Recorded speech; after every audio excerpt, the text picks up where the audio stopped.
E agora? Será que podemos colocar mais esse resultado negativo na conta do Cauã Barros? Salve, salve família vascaína, estamos juntos aqui para mais um vídeo no canal e vamos falar agora um pouco sobre esse jogo do Vasco e Cruzeiro que terminou nesse instante, né? Um jogo eletrizante, ótima partida, onde o Vasco conseguiu mais uma vez chegar a duas viradas, né? Praticamente, né? Virou, tomou 1-0 no primeiro tempo, conseguiu virar em 6 minutos, 8 minutos do segundo tempo, com 2 gols do Cauã Barros, que aos 13 conseguiu ser expulso pela segunda vez na temporada, com a mesma jogada, com o mesmo lance, pisando no calcanhar agora do Matheus Pereira, uma vez que já tinha pisado no calcanhar do Carrascal em aquele jogo entre Vasco e Flamengo pelo Campeonato Carioca, e agora ele conseguiu fazer a mesma coisa nessa partida.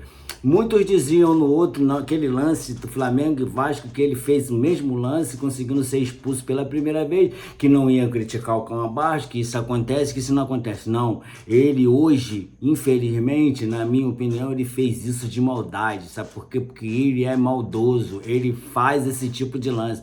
Então, se o Vasco ele não tivesse sido expulso, o Vasco com certeza não teria perdido essa partida, porque não perdeu, não teria empatado essa partida, né? Agora com o Brenner, que entrou e conseguiu desencantar fazendo um gol, né, de muito oportunismo, ótima jogada, tabelando ele com o Paulo Henrique ali, conseguiu fazer esse jogo, né, dando 3-2 pro Vasco, mas com uma desvantagem numérica de jogador. O time do Cruzeiro, o Tite colocou 2 jogadores de meio campo e lateral no lugar um do outro, trocando um pelo outro, colocando fôlego no jogo e conseguiu chegar ao gol de empate.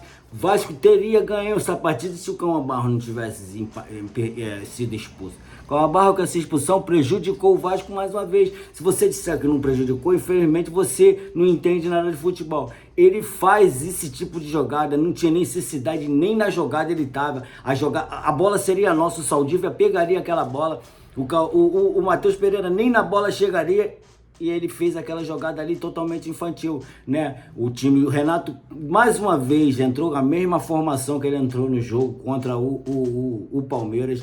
Não deu certo no primeiro tempo, o Vasco foi totalmente dominado pelo Cruzeiro. No segundo tempo, quando ele fez as mesmas mudanças que ele fez no time contra o Palmeiras, ele fez contra o Cruzeiro, deu resultado, o Vasco conseguiu a virada para 2-1. Se o Vasco não tivesse sido a expulsão do Cauã Barros, com certeza nós teríamos ganhado essa partida e estaríamos ali brigando ali lá em 12º lugar, 4 times com 7 pontos. Agora nós o quê? Temos 5 pontos, né? Continuamos ali na zona da bagunça, não nos distanciamos daquela zona ali, por conta dessa expulsão infantil do Cauã Barros, né? O jogo foi muito bom. No primeiro tempo, o Cruzeiro dominou totalmente o Vasco, né? Não seguiu, né, nos primeiros 20 minutos, que eu achava que era até a tática do Renato Gaúcho, deixar o time um pouco mais atrás, tentando cansar o adversário para que depois ele conseguisse fazer o lance. Mas não dá certo. Se a jogada era essa, não dá certo quando toma o gol logo tão cedo, igual o Vasco tomou o gol logo tão cedo na partida, né? Então, foda. Então, não dá certo esse tipo de jogo. O Vasco tem que jogar igual jogou contra o Palmeiras no segundo tempo. Aquele time que jogou contra o Palmeiras no segundo tempo é o time ideal para o Vasco começar a partida. Começa a partida, porra, garante a vitória com 2 ou 3, até 3 gols de vantagem, né? Para garantir a vitória, e no segundo tempo faz as mudanças que tem que fazer. Não sou técnico, essa é só a minha opinião. Então, por isso eu já te peço logo nesse momento, que é muito importante para o nosso canal, deixa o nosso canal crescendo cada vez mais, o YouTube entendendo que nosso canal está sendo relevante, que nosso conteúdo está sendo relevante para vocês que estão assistindo. Então, se você é novo por aqui, está chegando aqui no vídeo, tenho percebido que tem muita gente que não é inscrito, que está assistindo nossos vídeos, entendeu? E não estão se inscrevendo no canal. Quando você assiste o vídeo e não se inscreve no canal, o YouTube entende que o vídeo não está sendo bom e relevante para entregar para mais pessoas, pois você está se inscrevendo, não está se inscrevendo e nem está deixando o seu like, então o YouTube não entende que o vídeo seja relevante. Nesse jogo, cara, o Vasco jogou como um guerreiro, porque tendo logo, porra, 13 minutos do segundo tempo, tendo um jogador, né, a menos, com certeza o Cruzeiro ia para cima, ia imprensar o Vasco lá na frente para tentar fazer a virada, fazer o gol da virada. Tanto que conseguiu empatar em 2-2, né? Mesmo com a menos, nós conseguimos fazer 3-2 com o gol do Brenner, que tabelou bonito ali com o Paulo Henrique, que conseguiu fazer um gol de fora de área, fazendo seu primeiro gol no Campeonato Brasileiro. Eu que tinha reclamado muito que o Vasco não tem atacante, porque o David teve oportunidade contra o Fluminense, 2 vezes contra o Fluminense, teve oportunidade contra o Palmeiras, teve oportunidade agora contra o Cruzeiro e não consegue marcar um gol.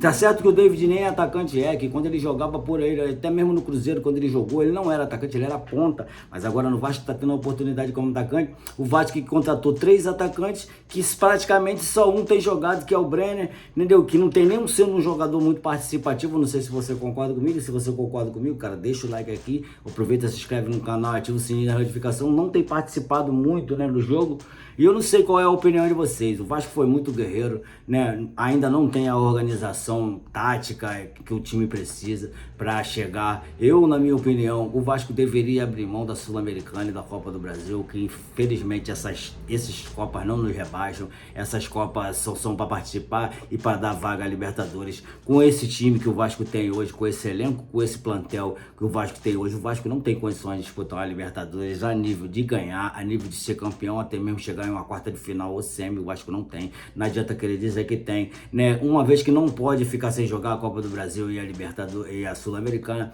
coloca o time reserva ou coloca a meninada do Sub-20 e abandona esse campeonato. Na minha opinião, você vai falar, pô, você é maluco, abandona esse campeonato, que esse campeonato é muito importante, traz dinheiro pro time. Mas, meu irmão, não adianta querer priorizar uma Copa só por conta de dinheiro e cair no Campeonato Brasileiro, e vai perder muito patrocínio, com uma certeza, se cair no Campeonato Brasileiro. Não tô nem pensando na zoação da torcida rival, porque se cair no Campeonato Brasileiro, vai perder muito patrocínio, dificilmente vai se reerguer.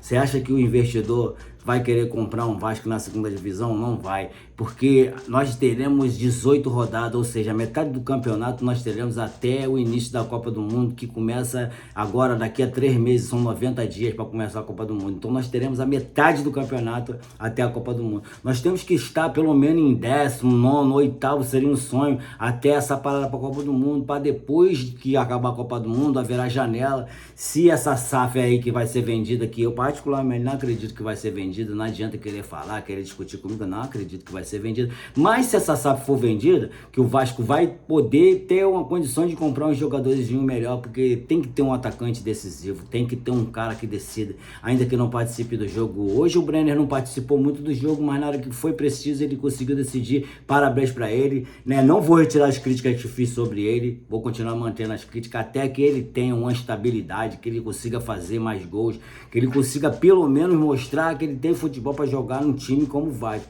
Eu sei que a necessidade por resultado é muito grande, a necessidade por resultado é imensa, né? Esse jogo mostrou que o Vasco tem condições de pelo menos brigar no meio de tabela e por uma vaga, quem sabe uma pré-Libertadores ou até mesmo uma Libertadores direto, dependendo de quem vai ganhar a Copa do Brasil, a Sul-Americana e o Campeonato Brasileiro. Então, de mais a mais, galera, se você conseguiu chegar aqui até essa parte do vídeo, pô, dá aquela moral pro nosso canal, não esquece não, taca o dedão no like, já se inscreve no canal, já ativa o sininho da notificação para não perder as lives que a gente faz, nem os vídeos que a gente bota por aqui, né? Porque cada vez que você deixa o seu like, cada vez que você se inscreve nesse canal, o YouTube entende que o canal é bom, que o canal está sendo relevante, que o assunto que a gente aborda aqui no canal tem relevância e indica para cada vez mais pessoas, porque cada vez mais pessoas conheçam o nosso canal, né? Para que possamos estar sempre postando vídeo, para que possamos estar sempre melhorando o nosso cenário, nossas gravações, nossos áudios, né? Para que você que está aí do outro lado da câmera tem uma boa visão, uma boa visualidade, um bom áudio, uma boa visibilidade da live, para que não fique interferindo nesse som de fundo, que a gente mora aqui, passa de carro na rua, passa. Então deixa o seu like, se inscreve no canal, ativa o sininho das notificações para não perder as lives. De mais a mais, gente, fiquem todos com Deus e até o próximo vídeo.